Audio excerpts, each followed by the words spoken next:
वंदन अभिनंदन। सबको जय श्रीमन नारायण, जय श्री कृष्णा, राधे राधे, जय गौरी गोपाल। कैसे हैं आप सब? आप सदा अच्छे रहें, यही भगवान से मेरी प्रार्थना है। हम सबके अच्छे रहने में ही सबकी भलाई है। हर परिस्थिति में अच्छे रहा करो, खुश रहा करो, हर हाल में प्रसन्न रहा करो और अपने आसपास ऐसा माहौल बनाओ कि सब खुश रहें। सर्वे भवन्तु सुखिनः, सर्वे सन्तु निरामया। सब खुश रहें, सब प्रसन्न रहें, यही सबके लिए हितकर है, सही है। हमारे परीक्षित बन करके श्री सीताराम साहू जी आए हैं और प्रेम से कछा की गंगा में आप डुबकी लगा रहे हैं। आपकी स्वर्गीय श्रीमती मीरा साहू जी की स्मृति में श्री सीताराम साहू जी कथा का आयोजन करा रहे हैं। तालियां बजा के साहू परिवार का स्वागत वंदन करें। आपकी पुत्री निधि साहू जी और विजेता साहू जी,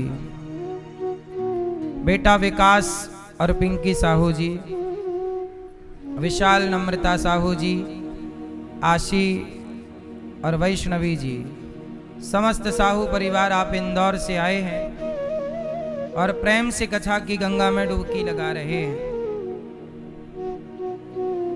कथा अच्छी लग रही है सबको? श्रीमती बसंती यादव जी, मैया हमारी श्री परमेश्वर प्रसाद यादव जी, श्रीमती राम प्यारी यादव जी, श्रीमती सुभद्रा मरावी जी, दीपक यादव जी, विजय यादव जी और जवंतिन यादव जी, ज्योति यादव जी, मिथिलेश मरावी जी और संगीता मरावी जी बिलासपुर छत्तीसगढ़ से आप आए हैं और श्रीमती बसंती जी, परमेश्वर जी आए। सबके लिए तालियां बजा के पूरे परिवार का स्वागत वंदन अभिनंदन। आप सब बड़े भाग्यशाली हैं कि वृंदावन की पावन धरती पर, वृंदावन की पावन धरा पर बैठ करके पावन कथा का रसपान आप सब कर रहे हैं।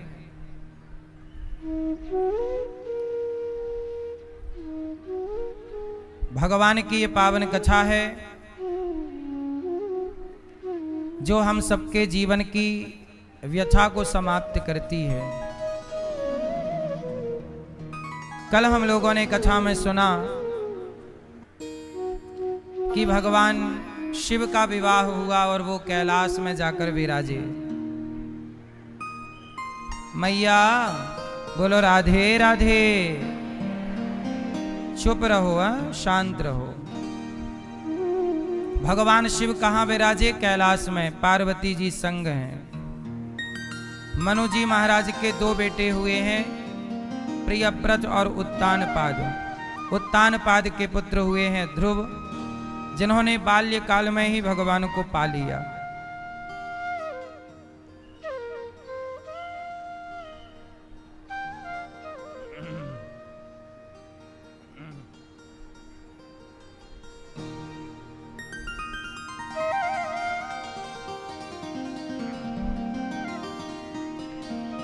पाँच साल की आयु है, छोटी सी, और ध्रुव जी पिता की गोद में बैठने गए।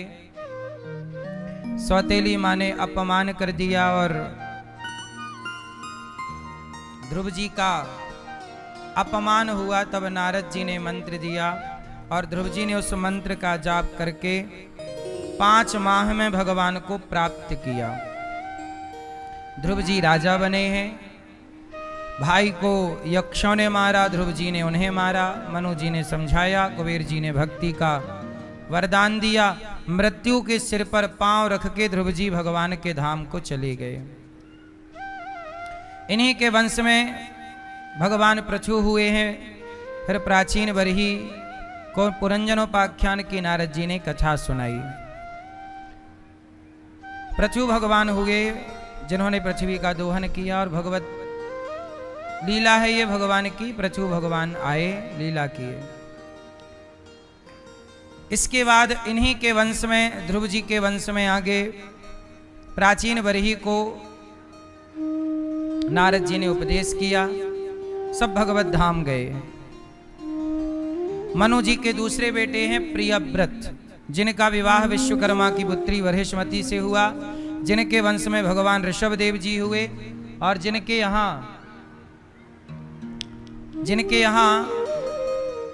भरत जी हुए। और भरत जी ने अंत समय में मृग का चिंतन किया, जिसके कारण मृग बनना पड़ा, और राजा रहुगण को उपदेश देकर उनको मृग योनि से मुक्ति मिली। दोनों भरत जी और रहुगण दोनों भगवत चिंतन किए और दोनों भगवत धाम गए। भगवान के नाम की बड़ी महिमा गाई है भागवत जी ने। भगवान का नाम कैसा है? मैया, क्या आप हमें बता सकते हैं कि भगवान के नाम को लेने का क्या फल है? यदि पापी से पापी भी धोखे से भगवान का नाम लेता है तो वह मोक्ष का अधिकारी हो जाता है। कलयुग केवल नाम आधारा। इसलिए कहता हूं कि काम खूब करिए, पैसे खूब कमाइए, आप अपना कार्य करिए, अपना लक्ष्य जो है प्राप्त करिए, पर काम करते समय नाम जप करते रहिए। जब टाइम मिल जाए तो चलते फिरते भी आप श्रीमन्नारायण श्रीमन्नारायण। अजामिल नाम के एक पंडित जी थे, अपनी पत्नी को छोड़कर एक वैश्या के चक्कर में पड़ गए। उससे 10 पुत्र पैदा किए। सबसे छोटे का नाम रख दिया नारायण। और जब अजामिल के मृत्यु का टाइम आया, 88 साल के हुए, तो उन्होंने मरते समय अपने पुत्र को बुलाया। अजामिल ने, बेटा नारायण। बेटे ने तो नहीं सुना। भगवान ने कहा कि जाओ, कोई पुकार रहा है। पार्षद लोग आए, यमदूतों से कहा कि चलो छोड़ दो इसे, ये हमारा भक्त है। यमदूतों ने कहा कि इसने तो जीवन भर पाप किया है, ये भक्त कब से हो गया? बोले अभी अभी इसने नारायण नाम बोला है। बोले नारायण नाम तो इसके बेटे का है। बोले बेटे का नाम भले है, पर बेटे से पहले ये नाम भगवान का है। नारायण नाम तो भगवान का है, इसलिए इसका उद्धार होगा। और उद्धार करने के लिए उस पापी अजामिल का भगवान के पार्षद गण आए। कहा भैया तुझे नरक जाना था, बहुत कष्ट प्राप्त होना था, पर तूने भगवान का नाम ले लिया, इससे तेरा नरक रुक गया, अर्थात नरक जाने से तू बच गया। अब चल तू भगवान का नाम चिंतन कर। अजामिल ने बची हुई आयु में पूरा भगवान नाम चिंतन किया और अजामिल का मोक्ष हुआ। इसलिए कहता हूं कलयुग है, लाभ ले लीजिए। अच्छा, दूध फट जाए तो क्या करना चाहिए? हैं? दूध फट जाए तो क्या करना चाहिए? दूध फट गया तो एक आदमी रो रहा था। क्यों रो रहा? क्योंकि उसको पनीर बनाना नहीं आता। दूध फट जाए तो वही लोग रोते हैं जिनको पनीर बनाना नहीं आता। पनीर बनाना आ जाए तो फटे दूध का भी उपयोग है। ऐसे ही कलयुग बहुत बुरा है, पर जन्म तो अब हम सब का हो ही गया है, तो रोने से क्या फायदा? इस कलयुग में लाख बुराई है तो एक अच्छाई है, कलयुग का फायदा उठा लो। कलयुग में नाम जप करने की बड़ी महिमा है, ये फायदा ले लो। रोने से नहीं होना कुछ। कलयुग में आए हो, खूब भगवान का नाम जपो, काम करो, पैसे कमाओ, नाम ना छूटे, धर्म से चलो। कलयुग की बढ़िया बात यह है, नाम का बड़ा प्रभाव है। कलयुग केवल नाम आधारा, सुमरि सुमरि नर उतरहि पारा। कलयुग में बड़ी अच्छी बात है, ठीक है मेरी माँ, इसलिए खूब नाम जपा करो। मैया आप नाम जपते हो भगवान का? लाल मैया आप कितना नाम जपती हो? बहुत। अजामिल का उद्धार हुआ। एक बार देवराज इंद्र ने अपने गुरुजी की हत्या कर दी। गुरुजी मतलब विश्वरूप को गुरु बनाया, हत्या कर दी। तब इंद्र को ब्रह्म हत्या लगी, 4 लोगों में बांटी और वृत्तासुर आए इंद्र से लड़े और वृत्तासुर का इंद्र के हाथों वज्र बनाकर दधीचि ऋषि का वज्र से उनका उद्धार हुआ।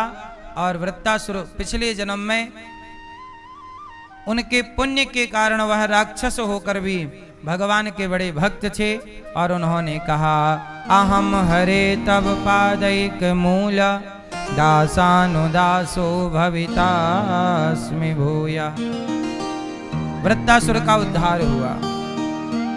भगवान के एक बहुत बड़े भक्त हुए हैं प्रहलाद।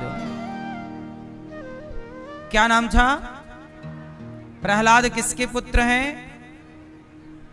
हिरण्यकश्यप, हिरण्यकशिपु, हिरण्यकश्यप के पुत्र हैं प्रहलाद। प्रहलाद की मां का नाम है कयाधु। प्रहलाद जी राक्षस कुल में पैदा हुए हैं, परंतु भगवान के वो बहुत बड़े भक्त हैं।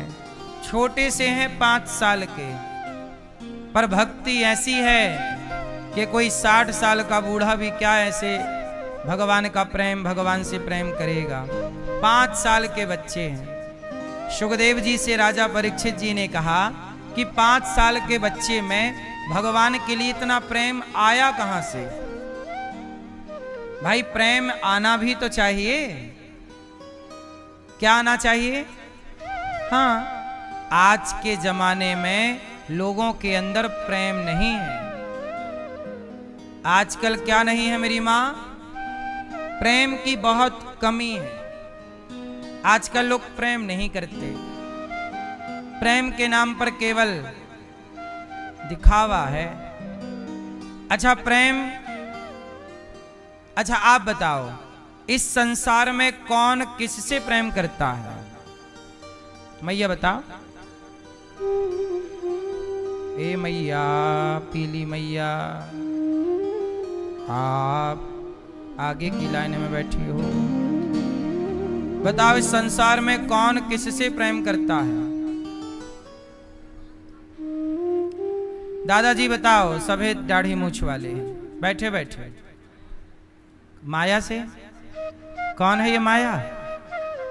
बताएंगे हम। कहाँ अम्मा, दादी अम्मा आई हैं?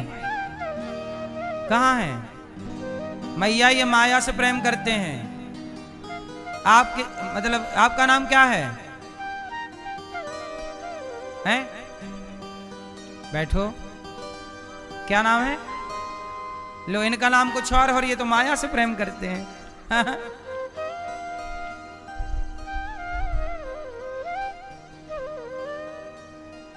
इस संसार में कौन किससे प्रेम करता है? दादाजी बताओ आप, कौन किससे प्रेम करता है? हैं? पीछे वाले भक्त बताएंगे कौन किससे प्रेम करता है। कौन किससे? बताओ। ए पीली मैया, ओ पंचायती मैया, हो गई पंचायत? पीछे वाली मेरी माँ बताओ कौन किससे प्रेम करता है? कौन बताएगा? जो बताना चाहे हाथ उठाए। हाँ बताओ कौन किससे प्रेम करता है? हाँ, इस संसार की सत्यता यह है कि कोई किसी को प्रेम, कोई आपसे प्यार क्यों करेगा? कोई किसी से प्रेम नहीं करता। मैया सच बात है कि गलत है? कोई किसी से प्रेम। अच्छा आपके पति आपको प्रेम करते हैं कि नहीं? पीली मैया आपके पति आपको प्रेम, अभी तो आप कह रही थी कोई नहीं करता किसी से, मैया ने बदल दी। हाँ करते हैं मेरे पति, थोड़ा सा करते हैं।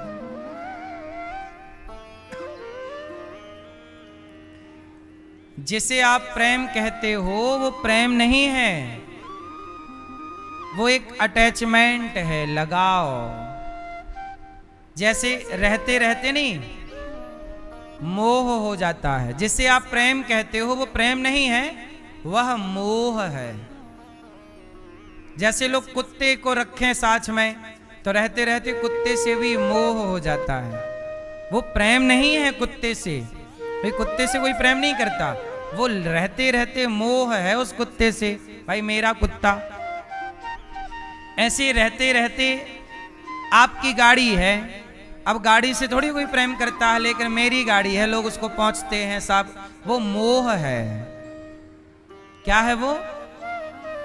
ऐसे पत्नी से पति का, पति से पत्नी का, माता पिता का बच्चों से मोह है। वो क्या है? उस मोह को आप लोग प्रेम कहने लग जाते हो, बहुत प्रेम करते हैं, बहुत प्रेम। प्रेम नहीं है, कोई किसी से प्रेम नहीं करता। मां अपने बच्चों से, अच्छा सच बताओ, मां और बेटे के प्रेम में स्वार्थ है कि नहीं? जोर से। मां और बेटे के प्रेम में स्वार्थ है या नहीं है? मैया कितने बेटे हैं आपके? एक है। मां और बेटे के प्रेम में भी स्वार्थ है। मां चाहती है कि मेरा बेटा मेरी सेवा करे, मेरी बात माने, मेरा बुढ़ापे का सहारा बने। ये भी तो आपका एक स्वार्थ है ना, है ना? इसलिए मां का प्रेम भी स्वार्थ है, मतलब उसके प्रेम में भी स्वार्थ है। पति पत्नी के प्रेम में भी क्या है? संसार का एक प्रेम बताइए जिसमें स्वार्थ ना हो। इसलिए कहते हैं, अब जैसे एक आदमी किसी के कमरे में, घर में आग लग गई, वहां एक आदमी फंस गया। तभी एक व्यक्ति आया और वो उस आग में घुस गया और उस अंदर वाले व्यक्ति को बचा के ले आया। तो अब इस व्यक्ति ने जलते हुए व्यक्ति को बचा लिया। अब इस व्यक्ति का उससे क्या स्वार्थ था? पर उसने रक्षा की कि नहीं? तो ये रक्षा है, ये उसकी इंसानियत का परिचय है। उस व्यक्ति ने क्या परिचय दी?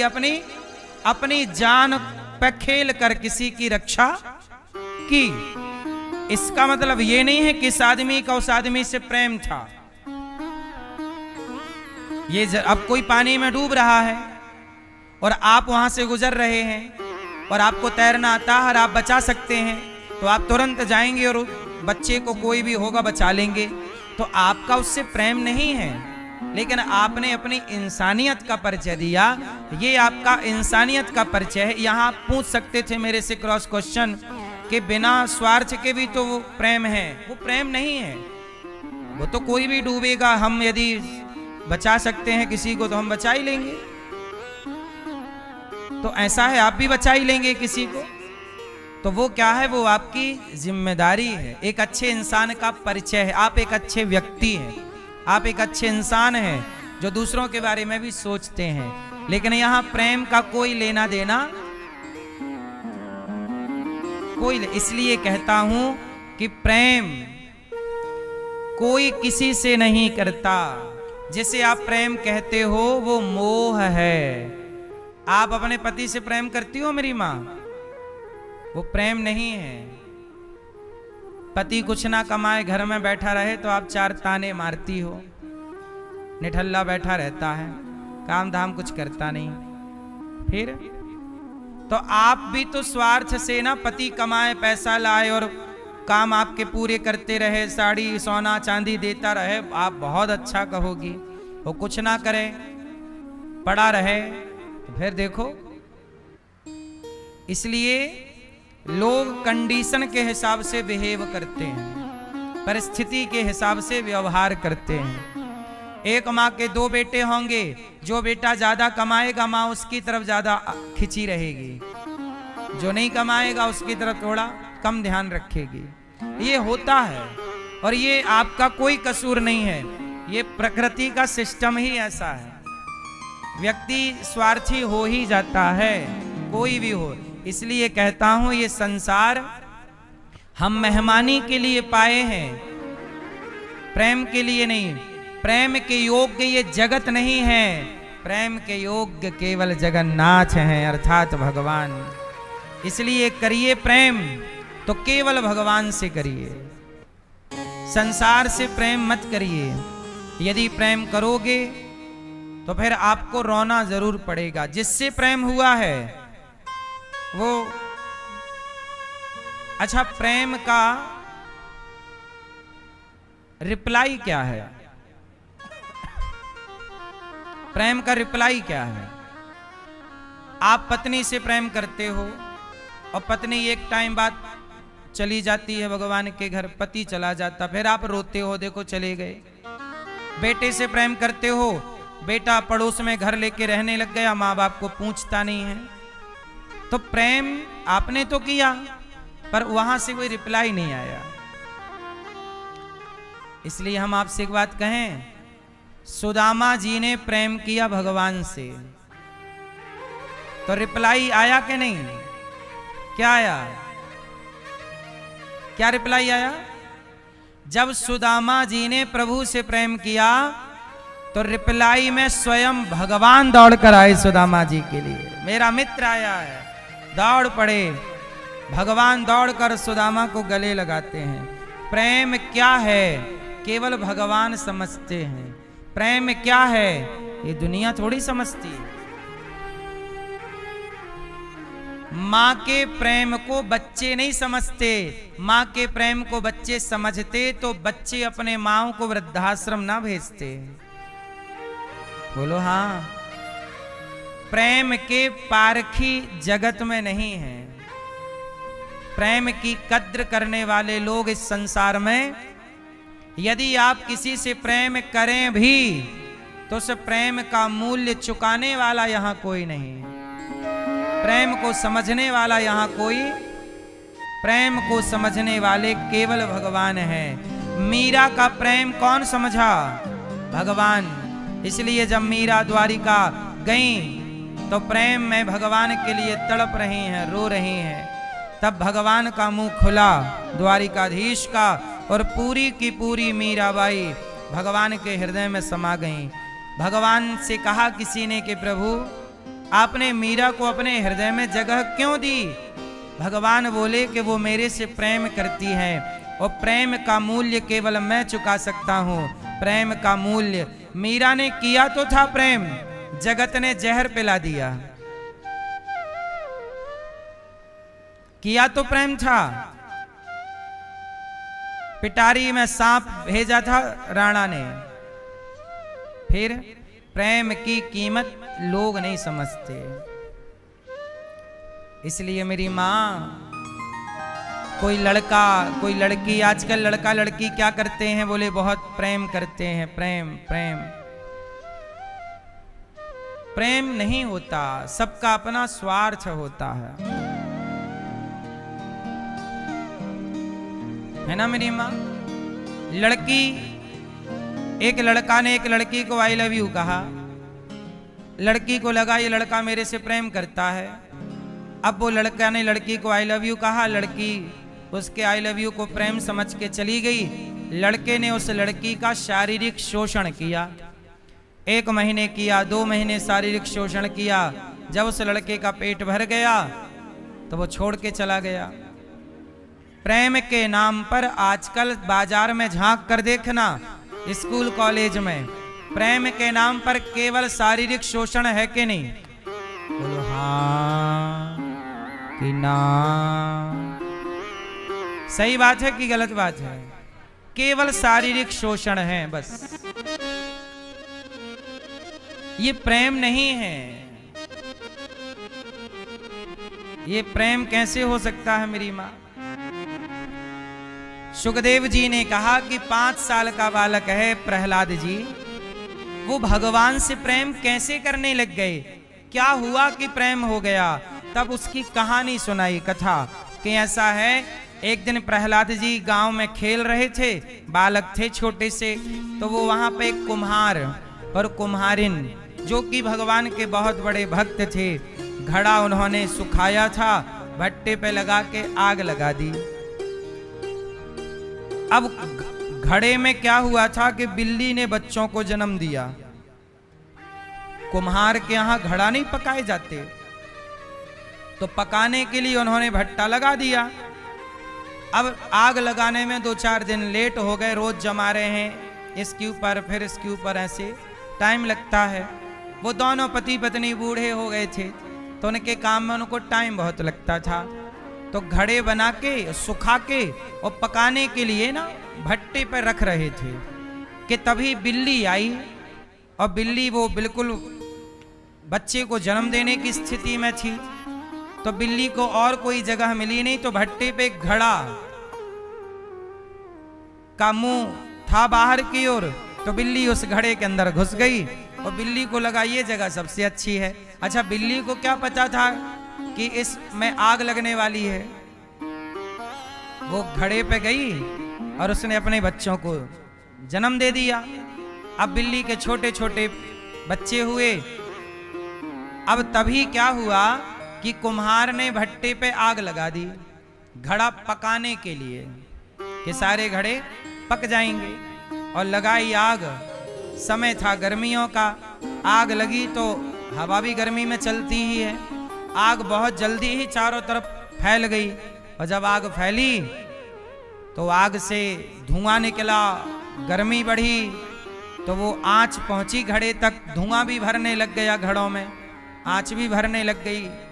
अब वो बिल्ली म्याऊं म्याऊं म्याऊं म्याऊं करके, अब उसके आगे आग की लपटें थी, वो निकले कैसे।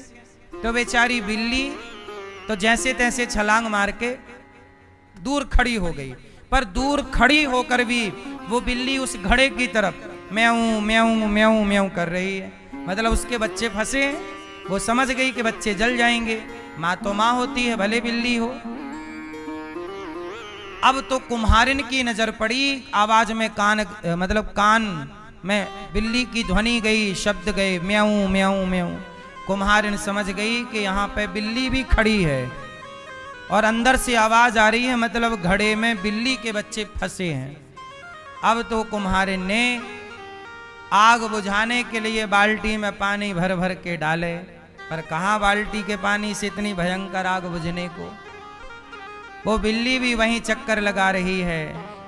थोड़ी देर बाद वो जो म्याऊं म्याऊं की आवाज थी वो बंद हो गई, और जब आवाज बंद हुई तो कुम्हारिन और कुम्हार दोनों भगवान से बोले कि हे प्रभु, आज हमसे बहुत बड़ी हत्या हो जाएगी इन हाथों से, बिल्ली के बच्चे मर जाएंगे।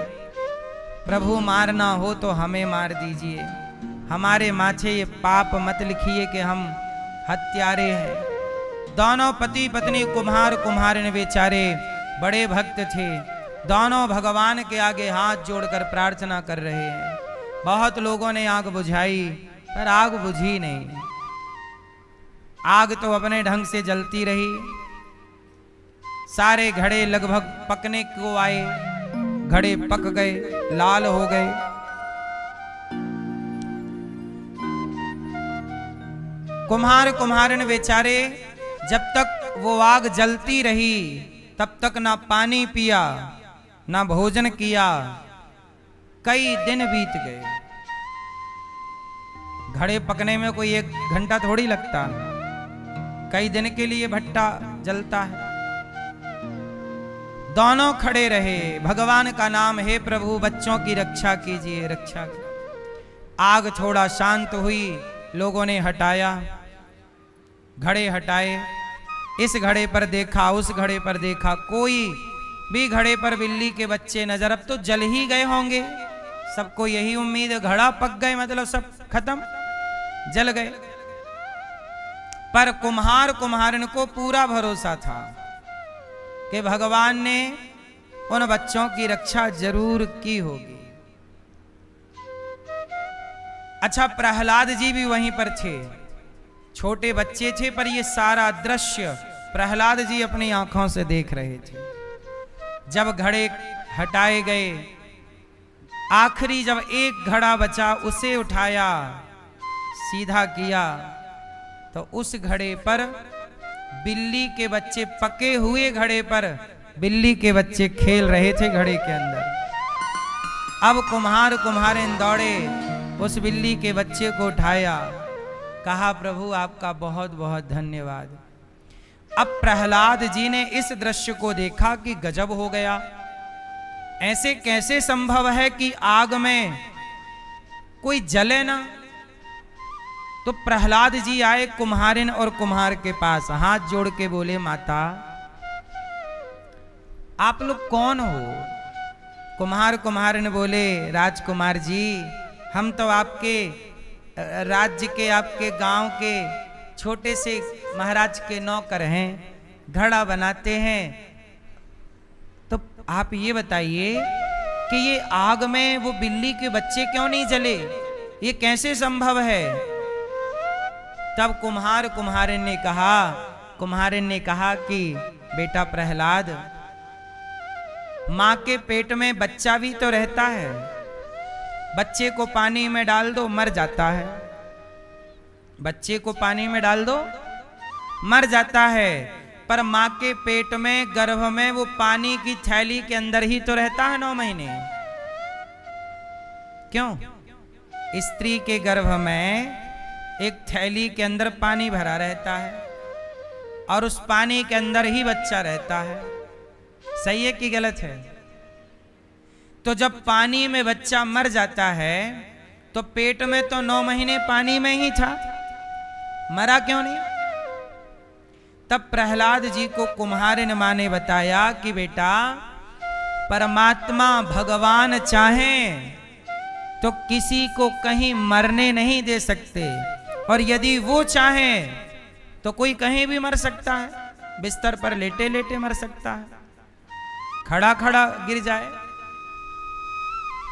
प्रहलाद जी ने कहा माता ये भगवान कौन है? कहा कि बेटा जिसने ये संसार बनाया है, जिसकी मर्जी से हम सांसें ले रहे हैं, तुम सांसें ले रहे हो, तुम कितने साल इस धरती पर रहोगे ये तुम तय नहीं करते, ये भगवान तय करते हैं। अनिरुद्धाचार्य इस संसार में कब तक रहेगा बताओ, कौन तय करेगा? भगवान तय करेंगे। तो मेरे मालिक कौन हुए? भगवान, जो ये तय करते हैं कि मैं कितने साल इस संसार में रहूंगा, मैं इस संसार में किसकी मर्जी से आया? भगवान की। वही तय करेंगे मैं कब तक रहूंगा, वही मेरे पालनहार हैं, वही मेरे माता पिता हैं। प्रहलाद जी बोले माता तो ये बताओ कि क्या मेरे भी माता पिता भगवान ही हैं? प्रहलाद जी तो बालक है ना, 5 साल के। हाँ बेटा, सबके माता पिता भगवान होते हैं, भगवान ही सबके पालनहार होते हैं। उनकी मर्जी के बिना इस संसार में ना कोई आता है और ना तो इस संसार से उनकी मर्जी के बिना कोई इस संसार में आएगा तो ईश्वर की डायरी में एंट्री करके ही आएगा, और जाएगा तो ईश्वर की डायरी में एंट्री, प्रभु आ गया तो भगवान देखेंगे गया था 2000 में गया, आ गया 2020 में, चल भाई 20 साल में आ गया, कोई 25 साल में आया, कोई 50 साल में लौटा, कोई 100 साल में लौटा। तो भगवान के यहाँ हिसाब देना पड़ता है। तू 50 साल रहा संसार में? हाँ हाँ प्रभु मैं 50 साल रहा, चल ला हिसाब दे।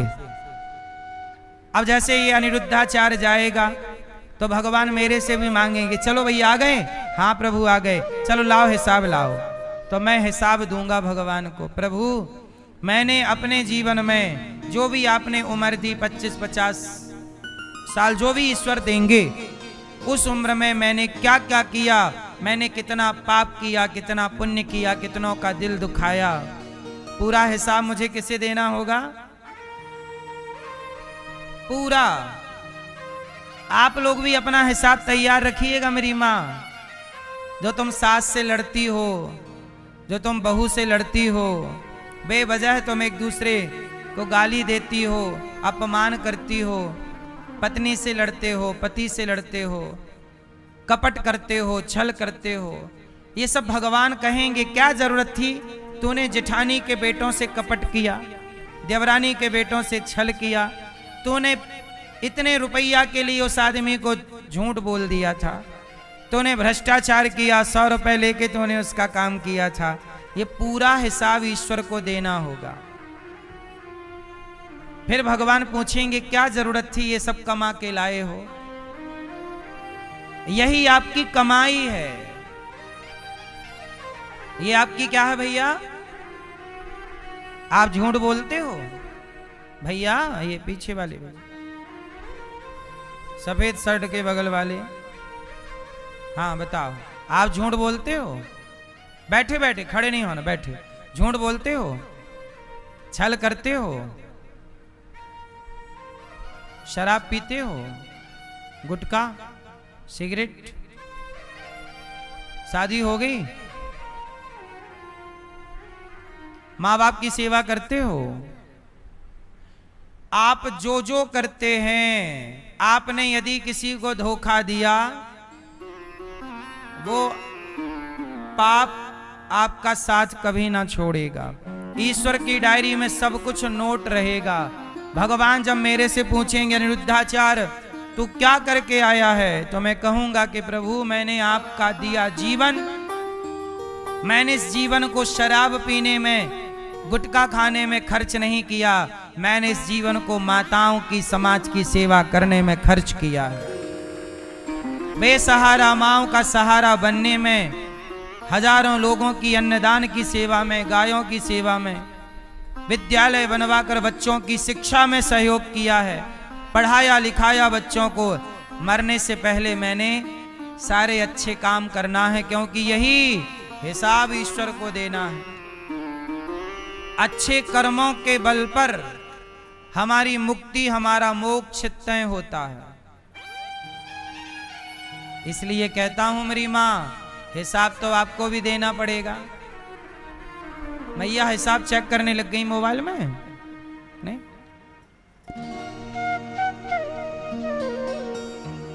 मैया, ए मेरी पंचायती मां, बताओ आपका हिसाब जब दोगी भगवान को, क्या क्या रहेगा हिसाब में?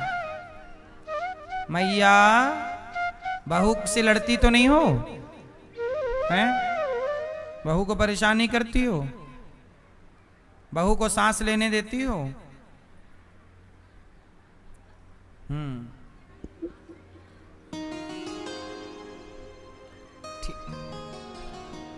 सोने देती हो बहू को 10 बजे तक?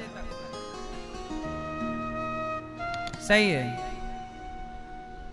तो मेरी मां, ईश्वर को जब हिसाब दो तब आपका सर नीचे ना हो जाए, थोड़ा ठीक ठीक हिसाब देना है। प्रहलाद जी को कुम्हारिन माता की बात सुनकर भगवान पर अटूट विश्वास हो गया कि हाँ, इस संसार में हमारे सर्वे सर्वा भगवान हैं। अब तो प्रहलाद जी बस दिन भर श्री हरि श्री हरि, श्रीमन्नारायण श्रीमन्नारायण दिन भर नाम जप करते हैं। एक दिन हिरण्यकश्यपु ने कहा, बालक यहाँ ये तू क्या नाम जपता है? प्रहलाद जी बोले, पिताजी आप भी कहो, श्रीमन्नारायण श्री हरि श्री सीतारामचंद्र भगवान की जय। हिरण्यकश्यपु बोला, ये तू क्या जप रहा है? विष्णु विष्णु विष्णु, ये मेरा शत्रु है। प्रहलाद जी बोले, पिताजी भगवान कभी किसी के शत्रु नहीं होते। अच्छा, हिरण्यकश्यपु भगवान को अपना शत्रु क्यों मानता था? क्योंकि हिरण्यकश्यपु के एक भाई थे बड़े, नाम था हिरण्याक्ष।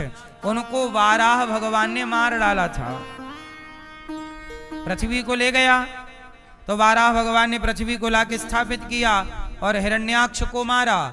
तो बोला कि तेरे विष्णु ने वाराह बनकर मेरे भाई को मार दिया, वो मेरा शत्रु है। प्रहलाद जी बोले कि नहीं पिताजी, भगवान किसी के शत्रु नहीं हो सकते। आपके भाई ने गलत कर्म किया तो प्रभु ने उसके गलत कर्म का केवल दंड दिया। परमात्मा तो वही करते हैं, आप अच्छा करोगे अच्छा मिलेगा, बुरा करोगे भगवान दंड भी तो देते हैं ना। अब देखो, लंका में रावण था, रावण को दंड दिया, मार डाला, और लंका में विभीषण था, विभीषण को गले लगाया। बोलो हाँ, विभीषण को गले लगाया और रावण को क्यों? जो जस करही सो तस फल चाखा। रावण ने काम गलत किया तो दंड देना है। विभीषण ने कोई गलती नहीं की, तो जब आप कोई गलती करोगे ही नहीं तो भगवान बेवजह थोड़ी किसी को दंड देते हैं, गले लगाते हैं। आओ, आप गलती करेंगे तब ना मां आपको मारेगी, आप गलती नहीं करेंगे मां क्यों मारेगी? मां बेवजह मारती है कि आई हो जमा दिया छड़ा के। गलती करोगे तो मारेगी। ऐसे ही भगवान गलती करोगे तो मारेंगे, अच्छे काम करोगे तो प्यार करेंगे। पर भगवान दोनों में कृपा ही करते हैं। प्रहलाद जी को हिरण्यकश्यपु ने समझाया कि ये मेरे शत्रु का तू नाम मत लिया कर, तू मेरा बेटा है। प्रहलाद जी को पढ़ने के लिए भेज दिया। शंडामर्क शुक्राचार्य जी के 2 बेटे थे, जाओ ले जाओ पढ़ाओ। पढ़ लिख कर प्रहलाद जी गुरुकुल गए, पढ़े लिखे, पर वहां पढ़ाई भी गलत थी। आज की पढ़ाई भी बहुत गलत है। आज की पढ़ाई क्या है? आज की पढ़ाई अपराध से भर रही है।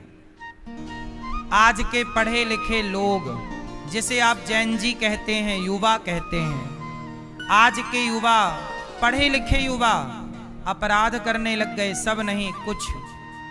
अब जैसे अभी एक लड़की के बारे में आप सुने होंगे, एक लड़की, सिया नाम है उसका, पुणे की, 20 साल की है, पढ़ी लिखी है, जैन जी है। क्या किया? होने वाले पति को मार डाला। 20 साल की है, लड़की है। स्त्री कहते हैं, स्त्री का अंदर दिल तो बड़ा दया से भरा होता है, इसलिए ना आपको मां कहा जाता है। स्त्री के अंदर करुणा है, ममता है। पर आज कैसी, कहां गई वो करुणा, कहां गई वो ममता? स्त्री कैसे किसी की हत्या कर सकती है? पुरुष करे तो समझ में भी आए कि निर्दयी है, पुरुष निर्दयी है। कहते हैं ना, पूत कपूत सुने हैं पर ना माता सुनी कुमाता। पूत कपूत हो सकता है पर माता कभी कुमाता नहीं हो सकती। 20 साल की लड़की मर्डर करने लग गई, साजिशें रचने लग गई। क्या ये शिक्षा है समाज की? शिक्षा गलत है। आज की शिक्षा में केवल शिक्षा है, संस्कार नहीं है। अच्छा प्रहलाद, अच्छा बताओ, आप लोग बताओ, शिक्षा कितने प्रकार की होती है? जोर से भैया बताओ, कितने तरह की शिक्षा होती है? बेटा बताओ।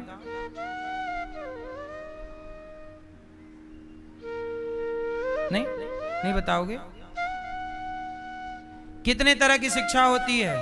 पीले भैया बताएंगे, पीछे के सोफे में बैठे हैं। बताओ, शिक्षा कितने तरह की होती है? भैया बताओ।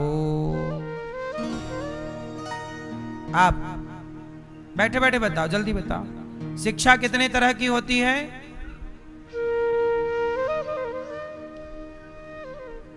कितने? 2।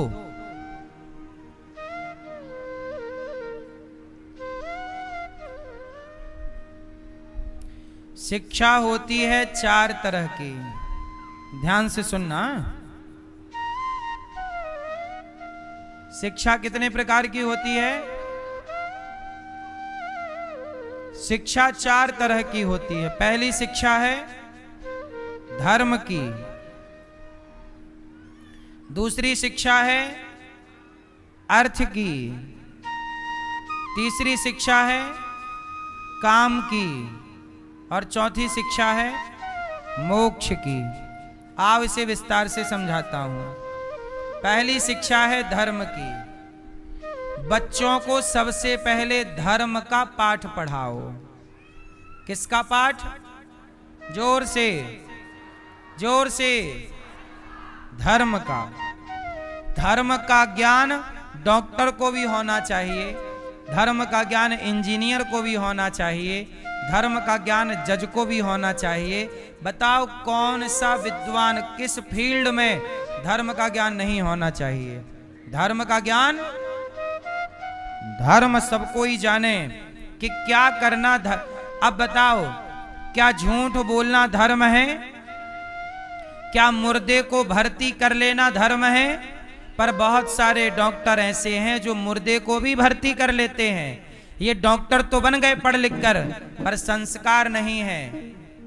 संस्कार होता तो आप किसी मुर्दे को भर्ती तो ना करते, मुर्दे के साथ किसी की भावनाओं के साथ तो खिलवाड़ ना करते, मुर्दे के परिवार के साथ तो खिलवाड़ ना करते। शिक्षा तो पाली, पर क्या रह गया? धर्म। इसलिए धर्म को जानो कि जो आप पैसा कमाओ धर्म से कमाओ। तो पहली विद्या किसकी?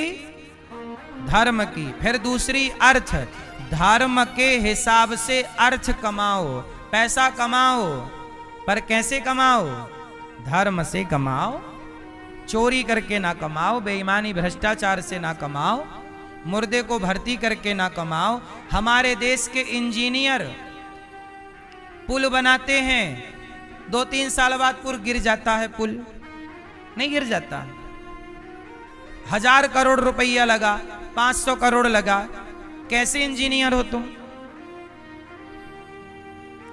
अब ये इंजीनियर पढ़ा लिखा तो है, पर इसके अंदर क्या नहीं है? धर्म नहीं। इसलिए पैसा कमाओ, धर्म से कमाओ भैया। उचित मुनाफा लो। देश के साथ गद्दारी। अब बताओ, सड़कें बनी, पुल बना, 2 साल में खराब हो गए, ये देश के साथ गद्दारी है कि नहीं? तुमने गलत तरीके से पुल बनाया। अभी आपने देखा नहीं, अभी मैं कल ही परसों ही समाचार में सुना, एक पुल था, उस पर ट्रक जा रहा था, वो ट्रक के वजन से पुल टूट गया।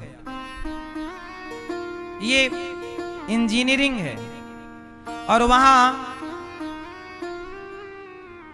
हमारे रामेश्वरम का मंदिर और जगन्नाथ जी का मंदिर हजारों साल पहले बना, पहले के लोगों ने बनाया, आज हजारों साल बाद भी वो मंदिर टिके हुए हैं। और तुम्हारा पुल आज 2 साल में गिर रहा है। तो ये इंजीनियर तो बन गए साहब, पर धर्म को नहीं पढ़ा, धर्म से नहीं चल रहे हैं। पैसा पैसा पैसा, पैसे के चक्कर में अंधे हो गए। क्या सही है क्या गलत है भूल गए। इसलिए पैसा कमाओ, धर्म से कमाओ। तो पहली शिक्षा किसकी? जोर से। फिर दूसरी अर्थ की, धर्म से अर्थ।